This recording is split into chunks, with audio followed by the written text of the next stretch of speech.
And welcome back to another Paul's Aquariums video. In this video, I'm going to show you everything you need to aquascape this tank and what is in the box. This is the first time I've opened one of these tanks. Kind of surprised with how awesome they are. Anyway, let's jump to the tank. This is the tank we've got in this video today. It is an Orca, what is it? Life Space 19. Yes, I know. Who names these? I really need to name some of these tanks, then we'll have some fun.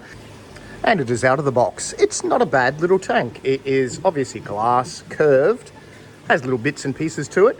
You do get a very cool background with it, and that background can be removed. It's just wedged on the outside of the tank itself. So it's just a paper background, but a lot of these tanks don't come with anything like that. It has two cords, which obviously are for the touch light. Little LED light, which is a plant growth LED light. It's going to be enough to grow low light plants, and we'll go through what plants we've used in it later in this video. Comes with a transformer, obviously. What is interesting though is the pump doesn't come with a transformer. It's just plugged into the mains, which you would think they would have it all connected up, but doesn't appear to be. But that is just a basic pump that sits in that little bit there, pumps the water into the tray, and then the filter media. And we get filter media as well. Pretty decent amount of filter media for a small tank. Obviously you can change it to whatever you want, but it comes with a little basket which looks like it's got carbon and zeolite in it, a couple of different thickness sponges, which is a little bit more than what some of the basic little tanks come with, but you can put whatever filter media you want in there. So what we're going to do is figure out the light, jump back, tell you how that works, and the pump. And do you like this angle? This is a weird angle. So this is our pump. It looks like that bit doesn't come off there. In here, which... oh, it's got a little twisty thing that twists off, and that is your impeller. So we'll probably need a screwdriver or something to get into this. I apologize to Orca watching this, but that is the little cover. That is your impeller. Pretty much all pumps and filters will have some sort of impeller like that. If you need to clean that out every second or third time you clean your sponges. So this little cap bit obviously just twists in place. There we go. And I think there is two little bits there that show you where it's joined up. So if those two are aligned, it is good to go. That is just a simple little nozzle that goes in there. And then that there is your spray bar. And all the spray bar is doing, instead of the water pumping out into your little tray, it just evens it out through your filter media, obviously. And I think all it is, that it's slotted down in there. Yeah. And I think once you pull it out, oh, it is wedged in pretty good. Yeah, once you pull it out, that's what that bit is, that twisting bit there. So apparently our light goes in there, and then our filter media on top. And the light looks pretty simple. It has a plug and an LED light. The transformer and another plug. Obviously you can just plug it directly into that, but with the tank itself, if we turn this tank around, we have our two cords, and that is just a touch switch in between the light and the transformer. Actually, there's a little tiny hole for the cord to go through. I dropped it. Why would I drop it? Oh, we are having fun making videos early in the morning, I tell you. There we go. Okay, that is in. We didn't manage to break the light, so the light hard to break. And see that little bit there? Is that the worst angle in the world? That little bit there is where the cord comes out. I'm guessing that there is for a heater, so you can just slot a little heater in. We will try that soon. So our innie bit and our outie bit connect up like that. That's pretty simple. It's a fair bit of cord, so I'm guessing you can just hide that behind the tank. Then you have your transformer. That bit. That should be our light all ready to go. That is the back of the tank. You have your two plugs. Obviously don't plug the filter in until you've got water in your tank, but we're going to plug the light in, see how that works. Let's jump to that. We should just touch this button here and the light should come on. The light came on. It's always good when that happens, and I'm pretty sure it's just on and off. Yes, on, off. Some of these have like higher settings in that. That is the LED light under there. It's quite a bright looking LED light. I don't know how much it's going to heat up. The light is actually under the tray where the water pumps. I know, it'll be sealed and it's LED, and obviously it's got a transformer. There's a little slot there, if you can see that slot. That's where the water comes out and goes back into the tank. So yeah, so our spray bar sits on top of that. What a weird place for the light. You'd think it would be up there. Again, if you open it, you'd get blinded. So I'm guessing this is just a non-blinded issue thing. But yeah, there we go. That is the LED light. One interesting thing, because obviously I haven't looked at the instructions. Who needs instructions? Not us. That's why we're watching a YouTube video. We have our filter media, so we're going to open this up. With the carbon and the zeolite, you just want to wash that in tap water or any water really. It's just to get the dust out of it. So that is our first layer. We're going to stick that in our tray. There it is there. Then we have 2 sponges. Pretty much with all filters, you want the water going through the coarse sponge first, then the finer sponge, and so on and so on. So we are going to stick that one there, stick that one on top. My light went off because I touched it like that.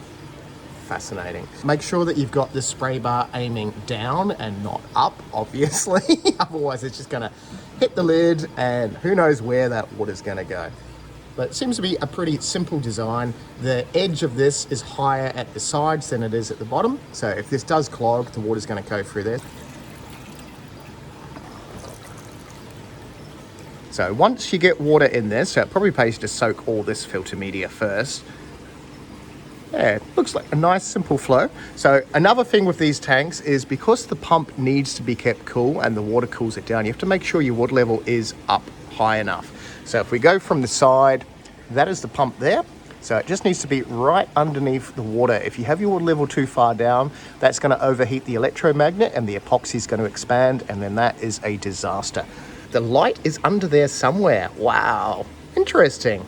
And the first layer of substrate is in. So I'm using the Oliver Knott Aqua Earth. So this is like a pelletized clay ball. So if we grab some of it, it is like baked dirt. It's actually volcanic ash. So it doesn't have too much organic matter to it that decomposes and turns into ammonia and that. Next thing we're gonna do is work out what substrate we want on top. We may stick with the black theme because it looks kind of cool. So let's check out substrates.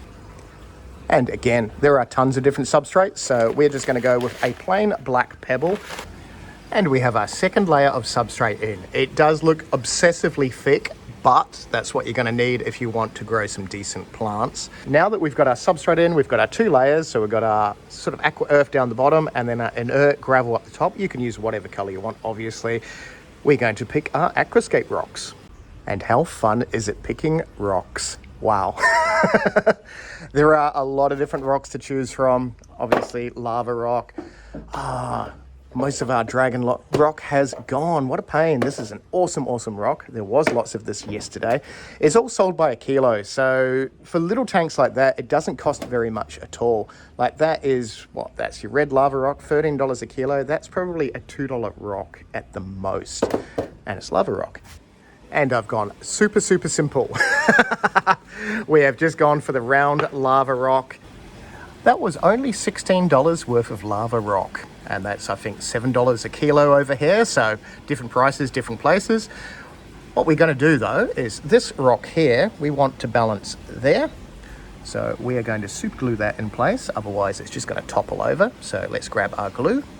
And this is the glue I'm using, which is just a tacky super glue. Really, really awesome stuff. Obviously a Seachem product, very easy to use. Comes in 2 little tubes, so obviously you don't need 2 tubes to use it. You just get double the amount of what you really need. What we're going to do is get a little bit of filter floss, and this is a little bit of filter floss from our filter. So we've just pinched a little bit of that. We are going to put some super glue on the rock, and then squish the other rock on it. And then that's going to create more of a contact sort of point for the glue and the rock. It's going to fuse together. Then we don't have to worry about that jumping off. Most of this is going to be plants and stuff in here, and then swimming space for the fish. But we're going to do a couple of maybe cool little driftwoody loggy things as well. So we're going to grab some driftwood.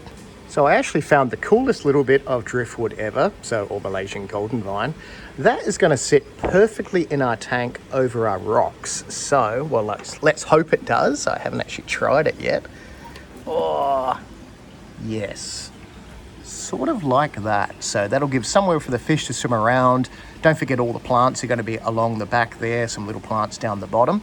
But I think that is going to sit perfectly once we arrange it. We may glue it in place as well, and if you use the same super glue, it's just going to fuse it to the rock, so it's not going to topple over or anything like that. And then we can use little tiny bits like these and we can sort of attach them to that just to make it look a little bit more natural. So I'm going to glue that in place now. So the next step now is to just fill it up with water, so just cold tap water. The substrate itself is going to try and alter the water chemistry over about a week. So we're just going to fill it up with water, get a little heater in there, turn the filter on, ignore it for a week, then we're going to come back. So this is days later. Our driftwood has been soaked, so we've got a little bit of biofilm, which is the slimy stuff growing on the driftwood. Our water has slowly come down in pH because of the aqua earth in there as well, which is the active substrate. So we've taken all the water out, we've got that in a bucket. We are now going to plant it and then put the water back in. And that's looking much better. We've taken our water out, we have planted our plants, and we've put our established water back in, obviously. Main plants that we're using in this, in the background is corkscrew vallisneria. So it's a type of eelgrass, very easy to grow. It grows by little runners, so that's going to fill up most of the back of the tank pretty quick. We'll need a little bit of maintenance with pruning and removing the excess plant, otherwise it's going to end up with a solid cube of that stuff. And you do need space for the fish to swim. In the foreground, we've got some crypt plants. They are another very easy plant to grow. So they won't get as high as the corkscrew vallisneria, but they will keep spreading out. So they're called a crypt plant because they creep along the bottom. There is a few different ones of those. I think we've got 3 different species and 4 individual plants. On the driftwood, we've got a little bit of substrate moss. So that's just like a freshwater seaweed. And we've got 2 little Anubias nana. So Anubias nana and the substrate are actually glued in place, and I've used the same super glue as I've used to attach the driftwood to the rocks and the rock to the rock. Very, very easy to use. Over time, they will actually grow their roots on the driftwood. It's pretty much just to put them in place to start with, and away you go. And here is the finished tank. It is lovely. I didn't realize how nice it actually would look. I know, that sounds weird. It is such a simple setup. Very, very easy, as you saw in the video. Pretty much anyone can do this. You don't have to use the exact things, obviously, that I have used, but that just shows you one easy way of doing it. So the neon tetras to the right-hand side are still settling in, so they sort of haven't got their color. Usually it takes them about 2 or 3 days to sort of fully settle in, and these fish have only gone in the last day or so. There are female betterfish, which is lurking around in the top corner. There she is. She is lovely. She is all exploring and doing her thing as well. She's still not too sure about the neon tetras. So when you do introduce fish to female betterfish like this, you just want to make sure you watch them for a few days too, to make sure they don't harass each other. But so far, so good. She is looking lovely, enjoying that.